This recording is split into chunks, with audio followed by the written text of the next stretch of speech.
Hi Janice. Today is Friday, October 21st. I don't feel good, but my birthday yarn came in the mail and it's absolutely gorgeous. It's got really bright colors of turquoise, and burgundies, maroons. There's a rose color in here. There's a lot of really pretty olive tone in it. There's some purple. It's called Mining for Turquoise and it's absolutely wonderful. It's made by a woman named Gail Callahan, and her company call sign, what she calls herself on Etsy, is the Kangaroo Dyer, and I just couldn't be happier. This is a wool silk blend, and it is just so soft. It's in like a sock weight, so it's smaller, that's why it doesn't look huge. There's about 431 yards here, and I'm so excited. I don't know what I'm going to make with it yet. I ordered it not knowing what I was going to make with it, but I will figure it out, and when I figure it out, it will be awesome. And it will be close and near and dear. I won't make a hat with it because I won't feel the softness, and I don't wear hats. But I will wear it. It will be beautiful, and I will be happy. And I have enough left over from Mom and yours gift because I haven't really used too much of it. I mean, I've used some of it, but not a lot of it. And so I might be getting another thing from her. Not this, but another thing of a different color. I like this. It's going to go up here in my stuff, and you can't see it, but it's there. Speaking of yarn and knitting and crocheting and whatnot, I hurt myself yesterday knitting. I bruised my finger. You can't see it, but it's in there. It's kind of discolored in the middle. There's a bruise. It's not going to get all brown and nasty, but it's there, and it's because when you knit with littler needles like this, if you keep like this, you can't see it too well, you keep pushing this end here when you're manipulating the yarn and the needles, it tends to cause bruising. I wish it would just callus over. I don't really care about having calluses on my hand, but it won't. It just bruises, so I can't knit that. I can't knit Nick's sweater pieces. I can still work on the bottom of Andrea's bag, but I can only do so much of that a night. So I was crocheting last night, and I made a fingerless mitt, or a hand warmer.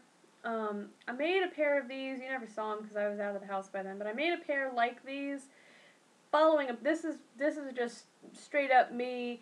I measured the fattest point of my hand, which is from the knuckle all the way around, and I chained on, and literally this whole thing is one size. It ends up forming to your arm and kind of lengthening a little bit, and it's pretty awesome. I haven't blocked them yet, but it's really comfortable, and even though it's made out of wool, it's not super itchy.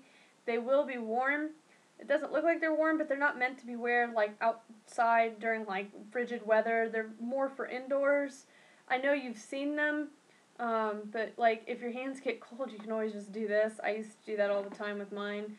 The thumb's kind of screwed, but that's what pockets are for, honestly. Do you like them? What do you think? It's the dark gray that I made Dad's cowl with. I've shown you, I think. And then the light blue is made out of a different type of wool, but whatever. It's a little softer. It's like a beach glass color blue. And I think it gives a really nice contrast. The really light color with the really dark. Do you like it? If you like it, I can make you a pair so that you can have a pair to wear around campus and whatnot. If you don't like them, let me know so I won't make you a pair. And if you want a pair, you also need to let me know the measurement, around the fattest part of your hand, which is a little difficult, but mine, without stretching my hand, mine's around 8.5. Around. You can get Mom to help you, but you basically measure the fattest point of your hand, and I'll literally just make it up like that. But yeah, do you like them? They cool? I was gonna make them actual convertible mitts, the really cool hip things that you see nowadays. Everybody's like, oh, texting gloves, and I'm like, those have been around for ever. They're just handy. And I was gonna make this. And then I was going to actually use this blue and go up a little bit so it would be a little higher up on your hand and it would be more like that. And then I was going to make a flap out of the beach glass blue, and then there was a thumb that I made that was also that blue. And it was working out really great, except I realized I don't have enough of these two colors to make two convertible mitts. And I'm not buying more yarn just for an experiment. And I really like the fingerless mitt thing because I think that they are more versatile and they can be used more than fingerless mitts. Because fingerless mitts can be used on really cold days when you still need to use your hands and whatnot, and they can be used in the winter. But these can be used also in like early spring and even throughout spring, depending on where you are. And they can be used in the fall, done in the right colors. They can be worn, all the time. And they're really good indoors as well as outdoors, whereas your convertible mitts kind of look ridiculous when you wear them inside. So, do you like them? This is what happens when Jamie needs to keep crafting and keep busy, but she can't do what she's supposed to. So, yay. That's about it.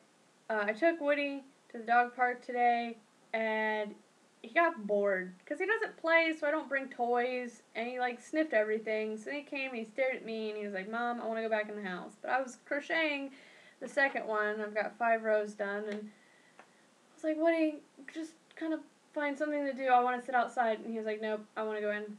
So we came in.